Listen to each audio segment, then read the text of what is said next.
escreveu até um livro, o Exercícios Espirituais, chamado assim, né? Mas foi Nossa Senhora que mandou ele escrever, Exercícios Espirituais, para ele saber discernir entre o bem e o mal e a qual bandeira nós estamos servindo, né? A bandeira aqui que ele fala, tem a bandeira de Deus e tem a bandeira do outro lado, né? Do demônio. E às vezes a gente pensa que está seguindo a bandeira de Deus, está seguindo a outra bandeira.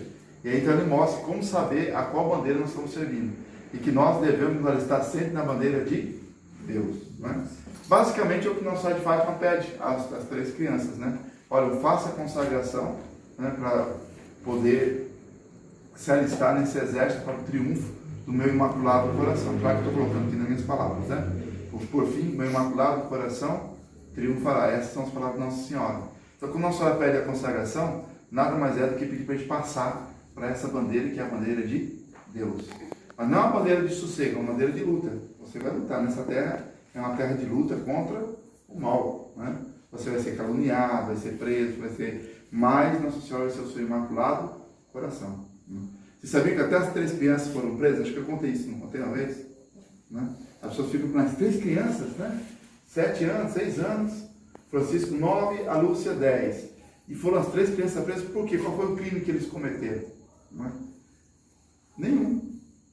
Só viram Nossa Senhora. Mas o delegado e o prefeito raptaram eles, levaram para a delegacia para ver se eles negavam, se eles falavam que estavam mentindo.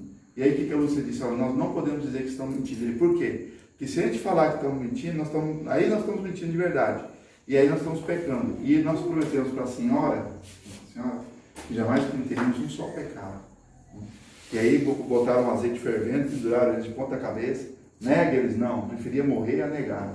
Aí no dia que não tinha mais jeito, no 3º dia chegou lá o pai das crianças com um advogado e conseguiu soltar as crianças. Então você vê que o mal até hoje é assim, né? Quando o mal ele resolve repreender porque alguém está falando a verdade, não precisa ter crime. Não, você está falando a verdade, eu não gostei, eu tenho autoridade. A polícia às vezes também não tem coragem de se impor, vai lá e obedece e prende. Por quê? Porque está falando a verdade. A verdade, olha, pode pegar qualquer história. Quase todos os santos foram presos. São Francisco de Assis foi expulso, jogaram tomate podre nele, tentaram fazer com que o Papa condenasse ele. Sabia dessa não? São Francisco de Assis quase, bem pouquinho de ser excomungado, porque disseram que ele era bruxo. Mas o que ele estava falando? Não estava fazendo nada de errado, mas ele fazia uma coisa que ninguém gostava. Ele apontava os erros. Ó, está errado. Falava a verdade. Todo mundo que fala a verdade é perseguido. Não tem por onde escapar.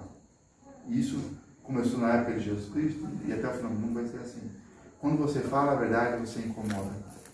E aí o pessoal ainda diz que você é que é o ruim, que é o mal, né?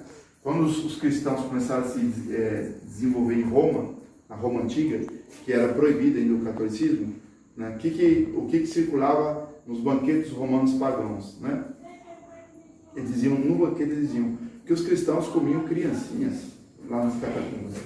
Que eles faziam culto assim com criancinha, comiam o coração, faziam culto com chifre de boi, não sei o que e tal. E era tudo mentira. Né? Nos dias de hoje, qual é a palavra mentirosa nos dias de hoje? Fake. Fake news. Né? Mas quem fazia essas mentiras? O próprio pessoal do governo romano, que era para que as pessoas tivessem ódio a quem? Aos cristãos. Né? Esse aí eu tirei de um livro, o nome do livro chama-se Fabíola, o nome do livro. Um padre ele escreve, né? E a personagem que está nesse banquete, a Fabíola, como ela só ouvia fake news contra os cristãos, ela tinha muito ódio dos cristãos, né? E um ódio assim, fabuloso. Aí um dia, ela descobriu que o homem que ela era apaixonada, adivinha quem era o homem que ela era apaixonada? São Sebastião. Vamos falar, né? São Sebastião? Isso aí é mais fácil, né? Só que ela não entendia porque São Sebastião não queria ela. Ele tinha feito um voto de castidade, um voto de virgindade, embora ele não fosse soldado, não fosse padre. E ele morreu, a flecha dela descobriu, nossa, mas São Sebastião era o símbolo da honra, da honestidade e tal. E eu sempre ouvi dizer que os cristãos não prestavam, e o homem que eu conhecia era um homem, na nossa palavra aqui, santo, né? Depois ela vê que a melhor amiga dela foi presa, torturada e morta. Santa Inês. Fala, nossa, mas Santa Inês que eu cresci com ela, que eu admirava, também era cristã? Que história é essa? Não era uma pessoa ruim, como o pessoal dizia. Aí depois ela vê Santa Cecília, também outra amiga dela, também torturada e morta. Por quê? Para o crime, ser cristão. Ela começou a perceber que todos os amigos dela, que eram bons, que eram pessoas honestas, depois ela descobriu que eram cristãos e por isso... Então ela começou a se converter. E aí ela começou a olhar e ver que os pagãos romanos eram depravados, eram mentirosos, eram corruptos. E os cristãos, de fato, que eram pessoas boas. E no final do livro, ela, Fabíola, se converte. Né? Só que quando ela se converte, já entra um novo imperador em Roma. Esse novo imperador chama-se Constantino.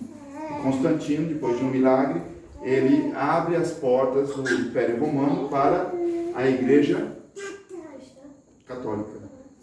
Né? Só existia essa, né? A cristã na época era católica, era a mesma coisa. Bom, o resultado é que ela não precisou ser mártir, a Fabíola, né? Mas todos os amigos dela que ela conheceu, que eram bons, né, foram martirizados em nome da fé. E ela estava disposta também, quando ela se converteu, ela estava disposta a ser martirizada, mas não precisou porque mudou o imperador. E esse imperador depois abriu as portas, deu a liberdade à igreja. Então, mas foram 400 anos de perseguição, viu? Não foi fácil não, 400 anos, né? O Brasil só tem 500, né? Você imagina perseverar na fé durante 400 anos ali, sendo perseguido, cara, não é fácil. Mas a igreja já passou por isso várias vezes e continua passando ainda. Eles, na China, em outros países, e até no Brasil, estão querendo aprovar lei. No Rio de Janeiro agora. No Rio de Janeiro, não sei se aprovou. Estava para entrar em votação uma lei no Rio de Janeiro, né, que seria proibido pregar o Evangelho e a Bíblia. O crime, assédio religioso. Aqui no Rio de Janeiro. Agora, foi a Câmara do Rio de Janeiro. Que pode não passar para o Senado aqui e começar a querer fazer. Já existe o projeto de lei, né, que inclusive proíbe o pai ou a mãe de ensinar a Bíblia para os seus filhos. Não pode mais ensinar a palavra de Deus. Nós estamos correndo esse risco agora, hoje, 2023. É um risco que nós estamos correndo porque o projeto de lei já existe. Já está parado lá até eles conseguirem aprovar. Tentaram aprovar uma vez, não conseguiram, mas eles não se cansam. É interessante. O mal não se cansa. O bom, ele vai um pouquinho lá e tal, depois, desanima logo, né? O mal, ele fica persistindo. Não consegui agora, mas vou conseguir depois. Ele fica persistindo. Os bons têm que ser assim também. Tem que persistir. Os santos eram santos por quê? Porque persistiam no tempo. São Pio, todo mundo fala do Padre Pio, né? São Padre Pio sofreu que só também perseguição e tudo. Foi até proibido de celebrar a missa, né? Mas ele foi persistente no bem. Né? Assim nós temos que ser. Mas para ser persistente no bem, nós precisamos da graça de Deus. E nosso Senhor nos falou: meu imaculado coração será seu refúgio. E é por isso que nós estamos aqui hoje, para coroar Nossa Senhora, primeira coroação do ano 2023, né? Para dizer assim, vamos começar o ano com Nossa Senhora. Ela é a nossa fortaleza, ela é o nosso refúgio, porque através dela nós vamos conseguir a vitória do reino de Jesus Cristo, né? Que é o que Nossa Senhora prometeu. Vem o reino de Cristo através de Maria. Maria vem sempre protegendo a igreja e dando esse presente para nós. Meus filhos, confiança, vossa mãe está aqui. Quando ela apareceu às 3 crianças, ela disse: não tenhais medo. Então, não tenhamos medo. Nós temos uma mãe que nos protege. E essa mãe nada mais é do que a mãe de Deus, a qual tudo que a mãe pede, o filho atende. Então,